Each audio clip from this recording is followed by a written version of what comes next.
Hey everyone. In today's quick tutorial, I'm going to show you how to add SEO tags to your HubSpot CMS pages. It's really simple once you know where to look. So yeah, let's walk through the full 2026 guide. First, sign into your HubSpot account with your email and password. If you're already logged in, you'll land on the main dashboard. Next, hover over the top navigation and open marketing, then click website and choose website pages. If you're using landing pages instead, that works the same way. Now just pick the page you want to optimize. Click the page name and HubSpot will open the editor. It might take a second, so yeah, just let it load. Inside the editor, head to the top of the screen and click the Settings tab.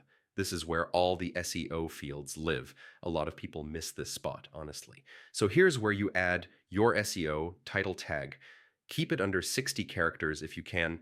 Include your main keyword near the front, but make it sound readable, not robotic.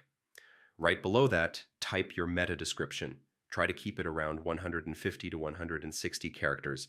Think of it like a mini summary that encourages people to click.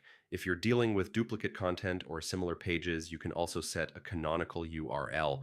Totally optional, but, helpful for SEO cleanup. And once everything looks good, hit update or publish in the top right corner. HubSpot will save your SEO tags instantly. And that's really all it takes to add SEO tags on your HubSpot CMS pages. If this helped you out, feel free to like the video and subscribe for more quick guides. And I'll catch you in the next one.